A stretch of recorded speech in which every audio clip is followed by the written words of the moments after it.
بندے کو چاہیے کہ ہر وقت وہ اپنے مالک کی بارگاہ میں اپنی جھولیوں کو پھیلا کر، اپنے ہاتھوں کو پھیلا کر اس کی بارگاہ میں گڑ گڑا کر خدا سے دعائیں مانگے، اس لیے کہ خدا سے مانگنے والا شخص خدا کو محبوب ترین شخص ہوتا ہے، خدا کا وہ پیارا ہوتا ہے، خدا کو اچھا معلوم ہوتا ہے۔ اس لیے ہمیں اور آپ کو چاہیے کہ ہم لوگ دعاؤں میں خدا سے اپنی حاجتوں، اپنی مرادوں کو مانگتے رہیں، اور اگر کبھی نہ کبھی اگر آپ کی دعا قبول نہ ہوتی ہے،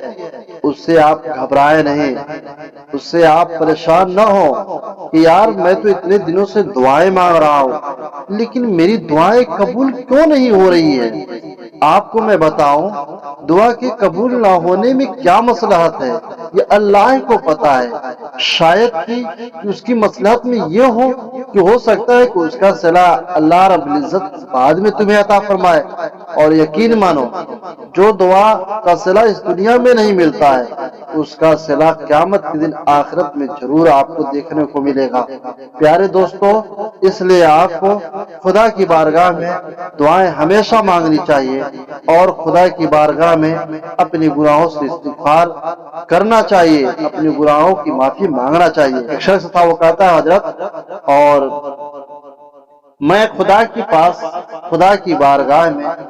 اتنی دعائیں، اتنی حاجتیں، اتنی مرادیں پیش کرتا رہتا ہوں، لیکن خدا ہے میری دعا کو قبول ہی نہیں کرتا ہے۔ چونکہ جو شخص تھا اس کی صرف لڑکیاں ہی لڑکیاں تھی، اور ہر شخص کی یہ تمنا ہوتی ہے، اگر کسی کی لڑکی ہو تو اس کا بھی یہ تمنا ہوتا ہے کہ اللہ مجھے بھی اپنی نعمت سے نواز دے، مجھے بھی ایک بیٹا عطا فرما دے۔ اور اگر کسی کے بیٹے ہی بیٹے ہوں تو اس شخص کی بھی یہ تمنا ہوتی ہے، آرزو ہوتی ہے کہ اللہ مجھے بھی ایک رحمت جیسی بیٹی جیسی رحمت سے مجھے بھی نواز دے۔ یہ ہر شخص کی ایک تمنا ہوتی ہے۔ تو وہ شخص کہتا ہے کہ کافی دن ہو گئے اور میں خدا سے دعائیں مانگتا ہوں لیکن خدا میری دعا کو قبول نہیں کر رہا ہے، مجھے اولاد ہی نہیں دے رہا۔ آخر کار کچھ دنوں کے بعد، کچھ سالوں کے بعد پھر وہ شخص آیا اور آ کے کہا حضرت، اور ہمارے وہاں جو ہے ایک بچہ پیدا ہوا ہے۔ تو میں نے کہا یار دیکھو، تمہاری دعا جلدی نہ قبول ہونے میں یہ مصلحت ہوگی کہ شاید کہ اگر خدا تمہیں جلدی دے دیتا تمہاری دعا پر تو شاید وہ بچے کو تکلیف،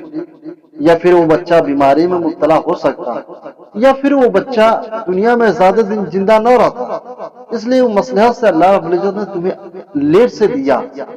تو وہ شخص خوش ہو گیا اور کہا کہ حضرت آپ نے صحیح فرمایا کہ بندے کو چاہیے کہ وہ ہر وقت خدا کی بارگاہ میں اپنی حاجت، اپنی مرادوں کو پیش کرتا رہے اور دعائیں مانگتا رہے، اللہ رب العزت اس کی دعاؤں کو قبول فرمائے گا۔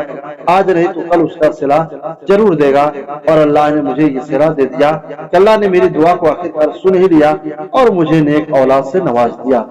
تو پیارے دوستو، ہر وقت اللہ کی بارگاہ میں دعا مانگنی چاہیے، اور اگر دعا قبول نہیں ہوتی ہے اس کی وجہ آپ ہیں، یہ آپ اپنے اندر جھانک کر کے دیکھیں۔ فرمایا جاتا ہے اگر کوئی شخص اپنے پیٹ میں حرام کا ایک لقمہ ڈالتا ہے تو 40 دن تک اس کی دعا رد کر دی جاتی ہے۔ آپ سوچیں کہ اگر آپ حرام، آپ کے پیٹ میں اگر ایک لقمہ چلا گیا، آپ 40 دن تک آپ کی دعا قبول نہیں ہوتی ہے، تو آپ اپنے کو دوست نہیں دیتے اور آپ یہ عرضی اور شکایت کرتے ہوئے نظر آتے ہیں کہ خدا میری دعا کو قبول ہی نہیں کرتا۔ پہلے آپ اپنے آپ کو دیکھیں کہ آپ نے کون سی ایسی غلطی کی ہے کہ جس کی وجہ سے آپ کی دعا قبول نہیں ہو رہی۔ آپ کے پیٹ میں حرام کا لقمہ تو نہیں گیا ہے؟ اگر حرام کا لقمہ جاتا ہے آپ کے پیٹ میں تو 40 دن تک آپ کی دعا ہی نہیں کی جاتی ہے اور آپ کی عبادت کو بھی رد کر دیا جاتا ہے۔ دوسری بات یہ ہے،